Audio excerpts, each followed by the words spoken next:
メリカ最古のバイクブランドインディアンモーターサイクル、日本で一番新しくて詳しい情報をお届けしておりますインディアンモーターサイクルマニア V 型エンジン大好き西尾です。今回の動画ではインディアンモーターサイクルとハーレーダビッドソン人気モデルの実物を比べてみようということで、インディアンモーターサイクルから空冷エンジンのスタンダードモデルチーフダークホースとハーレーダビッドソン人気のストリートボブ実物を比べてみようという動画になります。ではハーレーダビッドソンのストリートボブと同じ空冷のエンジン、サイズもエンジンの排気量も大体同じというチーフダークホース2台を比べていきたいと思います。まずバイク選びをされる時に見た目結構重要視される方多いと思うので、車両の見た目見どころを順番に比べていきます。まずはストリートボブ、この前回りデザインと見ていきたいと思います。まずね、このタイヤサイズ、これ19インチのホイールで100の90っていうサイズなので細身です。細身のタイヤで19インチ大きいホイールなので、この辺の雰囲気がすごくねアメリカンやなっていう、そんな印象。フォークブーツがはまってたり、あとはウインカーもねハーレーおなじみの上から吊り下げるタイプ。ヘッドライトは LED になってるんですけど、トータルしてハーレーのバイクだなっていう、ある種こう完成されたパーツチョイスかなと。シンプルでいいと思います。でインディアンのチーフと一番比べていただきたいところ、この辺です。排気量はわずかに違うんですけど、ハーレーダビッドソンミルウォーキー8っていう空冷のエンジンとインディアンモーターサイクルサンダーストロークっていうエンジンなんですが、ここねハーレーの空冷のエンジンはオイルクーラーついてます。この辺と、あとはねこの辺のフレームの雰囲気ちょっと覚えておいてもらうとインディアンのチーフとの違いよくわかるかなと思います。ではチーフダークホース、同じようにフロント周り見ていきたいと思います。まずタイヤサイズ、ホイールは同じ19インチなんですけど、タイヤのサイズが130の60ということで、ちょっとワイドでちょっと分厚いタイヤが履いてるような感じなので、ストリートボブと比べるとちょっとフロントもっちりしてます。ヘッドライト周りこんな感じで、丸めのヘッドライトと LED のウインカー、こちらも非常にシンプルにまとまってるハンドル周りかなと思います。フロントフェンダーカスタム感が出るような長さになってるんですけど、このタイヤを覆うようにガバッとね幅広なフェンダーがついてるっていうのも車両のデザインのポイントではないかなと思います。フレーム周辺、インディアンのチーフについては1922年から発売になりました初代チーフを非常にリスペクトしたフレームデザインになってまして、これね概要欄で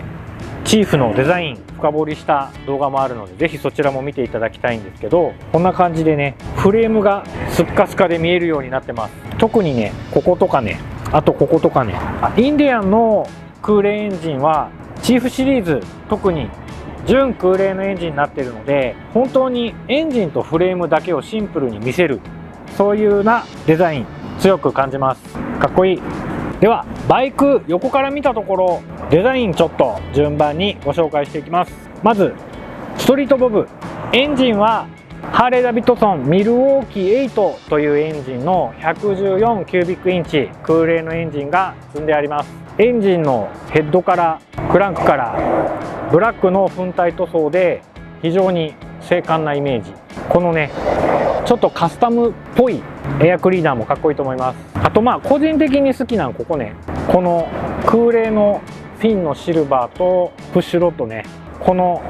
ブラックとシルバーのコントラスト、ハーレーならではかなと、いいと思います。そしてマフラーとか後ろ回りのデザイン見ていくと、ちょっと25年モデルからこれ 2-in-1 になるらしいんですけど、もうオーソドックスなアメリカンハーレーらしいマフラーのスタイルに、あとソフテイルシリーズなんでサスペンションが外から見えないような、こういうね前からこう綺麗に三角形になるようなお尻のフレームの形してます。これやっぱりもうハーレーといえばこのスタイルかなと。いいんちゃいますか。でここの後ろ回りのフレームのしまいとかもね結構インディアンと比較してもらうと面白いので、じゃあチーフ見てみましょう。というわけでこちらはインディアンチーフダークホースのエンジンサンダーストローク116積んでます。僕の大好きな空冷エンジンなんですけど、一番違うところ、このヘッドの形ね、いにしえのアメリカンモーターサイクル時代のサイドバルブを模したヘッド形状、これだけで十分ねかっこいいです。そして直線が組み合わさってるようなイメージのハーレーのミルウォーキーと比べると、このヘッドの丸みを生かした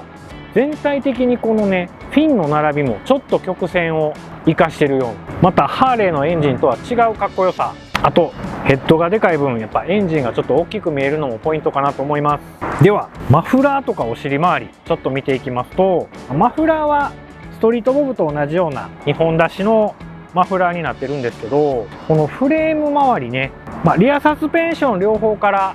挟むスタイルなんですけど、ここからフレームが連続しているような取り付け角度とかね見ると、この全体的に前のフレームからシートの下からサスペンションまでっていうこう一体感のあるフレームワークっていうのを見ていただけるんちゃうかなと。リアフェンダーはフロントと同じく両側ガバッと覆うようながっちりしたフェンダーがついてます。いいと思います。では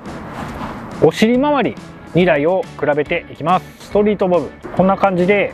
ナンバーはセンターにで短めに切り上がってるリアフェンダーは両サイドに LED のウインカーと、これもね結構もう王道のハーレーのスタイルっていうのを表してるかなと。シンプルでいいと思います。続いてチーフダークホースお尻周りを見ていきます。一番大きく違うのサイドナンバーですね。純正でサイドナンバーになっていて、ハーレーと同じようにテールランプとウインカーが一体型、こうガバッとねタイヤを覆うようなリアフェンダー、これもストリートボブと同じようにちょっとこうね短めになってるというかボブってあります。シンプルでいいと思います。では私印象的に結構重要視する、またがった時に自分から見えるコックピット周辺ストリートボブ見ていきます。個人的にね一番いいなと思ったのここです。ハンドルポストにメーターインジケーター一体型になってて超シンプル。これねなんか賛否はあるみたいなんですけど、なかなかね純正でここまでカスタマイズ感出てるのっていいなと思いました。このスイッチとかミラーとかこの辺の関係性も変わらないハーレー、シンプルでいいと思います。であとハンドルね、結構立ち上がったハンドルついてるんですけど、ハンドルもハンドルポストもエンジン同様のざらついた粉体塗装、結構ねこの辺もこっから見える前もねめちゃくちゃシンプルなのでいいんじゃないでしょうか。いいと思います。タンクデザインちょっとこうね前がカクッと張り出してる感じなんですけど、またがって自分に見える時にやっぱこうアメ車に乗ってるな感が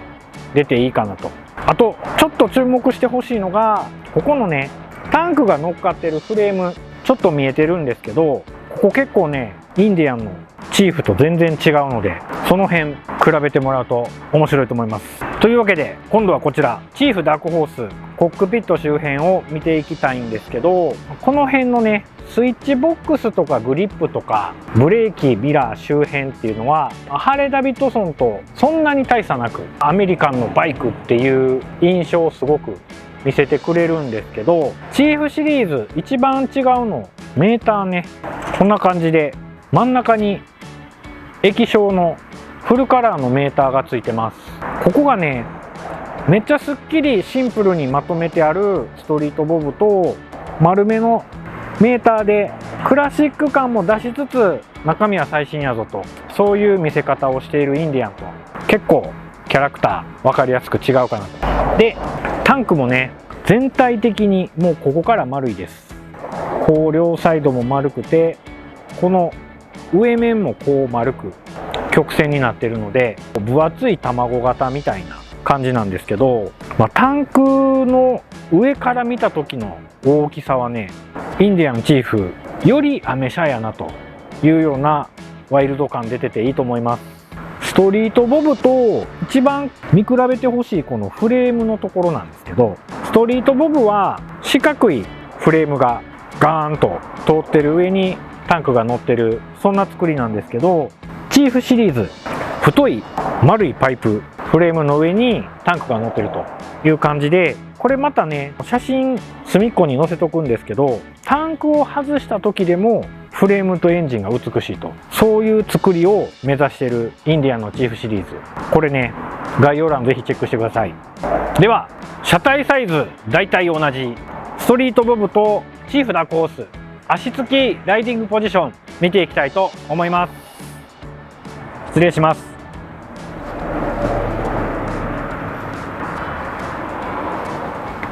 シートがいい。まずこのね座ってこのシートのキュッと切れ上がってるところがねめっちゃいいです。足乗せるとこんな感じ、ミッドコントロールなので程よいところにステップがある。そしてハンドルも結構大胆に手前に調整されているのでめっちゃ楽やな。めっちゃゆったりしたポジション。信号待ちスタイルだとこんな感じで足かかとまでべったり、膝ゆったり、これは楽やな。やっぱりこう見える風景めちゃくちゃシンプルなのでいいと思います。あとは何しかこのシートがいいと思います。ではストリートボブと比べてシート高が2センチぐらい低いぞというチーフダークホース、ちょっとまたがっていきます。よし。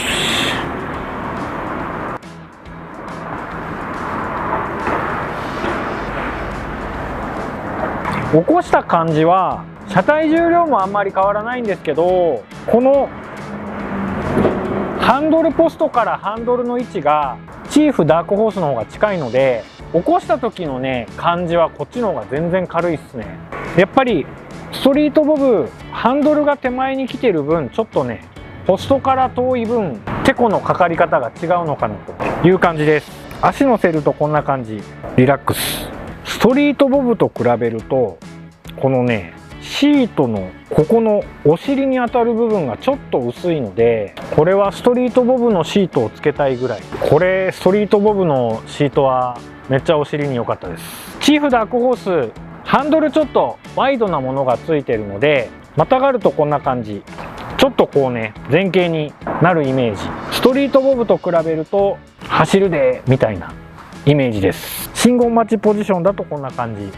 片足べったり、両足ついてもかかとまでべったりなので、身長165センチの私でもストリートボブチーフダークホースどちらも足つきに不安はないです。ただちょっと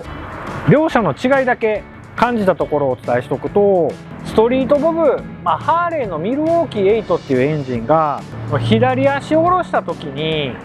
ふくらはぎの部分ちょっとねエンジンのクランクが当たるんですよね。なので左足がまっすぐ下に降りない分足つきが悪く感じる。で一方3段ストロークのエンジン、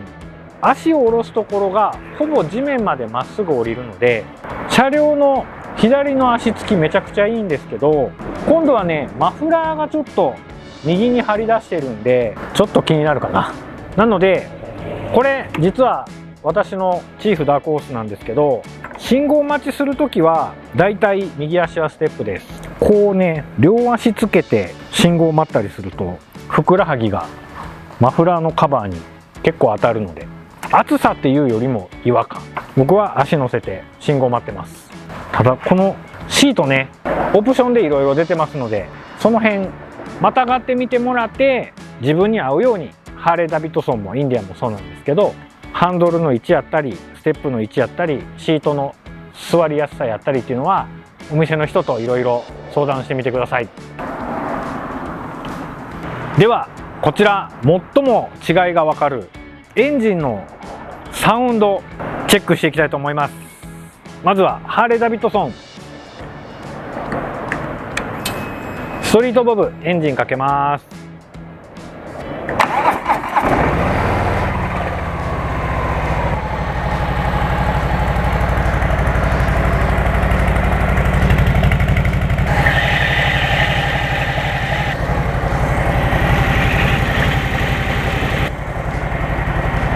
結構ね空冷のエンジンなんでやっぱりこうちょっと湿っぽいようなサウンドが聞こえるんですけど、この2本出しマフラーが結構ねパンチのある低音を聞かせてくれます。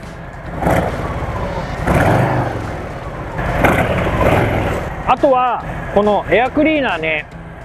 もう見た通りめっちゃ吸いますよっていうような形になってるんですけど、アクセルをこう開けた時に空気を吸う音がバッチリ聞こえるので、この辺演出としても非常にいいかなと、いいと思います。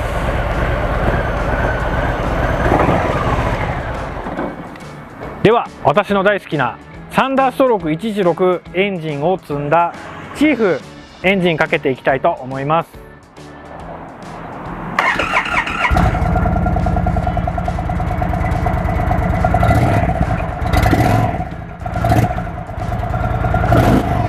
マフラーの形は非常によく似てるんですけど、ここから聞こえてくる低音がより低いって感じです。より低くパンチのあるサウンドが鳴ってるんですけど、このアイドリングさせてる時のサウンドも音量っていうよりは音のこの連続する粒の大きさ、純空冷のサンダーストロークとちょっと揺れになってるミルウォーキー8っていう違いがあるとは思うんですが、こう粒立ちの細かい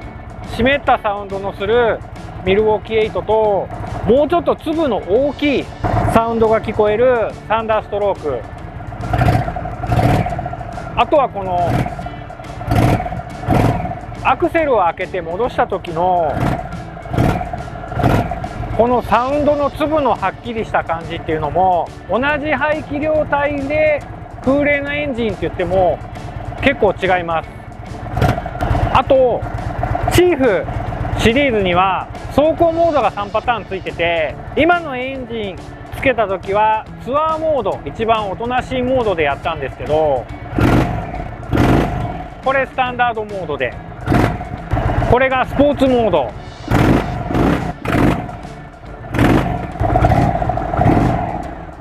アクセル同じように開けてもね、これだけ違うサウンドとフィーリングを楽しめるっていうのが、このサンダーストロークエンジンとインディアンチーフシリーズの醍醐味かなと思います。どっちも空冷のエンジンなんで音の質は結構似てるんですけど、さっきも言いましたが、その音の粒の大きさとか、あとはエンジン側から聞こえてくるメカノイズの種類っていうのがちょっと違うので、シンプルに音量とか迫力でいくとサンダーストローク非常にいいと思います。いかがだったでしょうか。今回ご紹介した2台、どちらも排気量も近くて空冷のエンジンということですが、2社比べていくと結構違いもお分かりいただけたのではないかなと思います。今回取材協力いただいたノース大阪インディアンモーターサイクルさんでは、インディアンモーターサイクルの試乗車、あとハーレーダビッドソンの試乗車も常に置いてあるということなので、ぜひ見てまたがって、そして走りも試していただければバイク探しもっと楽しいかなと思います。ぜひお立ち寄りください。このチャンネルではインディアンモーターサイクルの日本で一番新しくて詳しい情報をお届けしております。高評価、チャンネル登録、あとはこんなトピック取り扱ってほしいなどあればぜひコメント欄で教えてください。ではまた次の動画でお会いしましょう。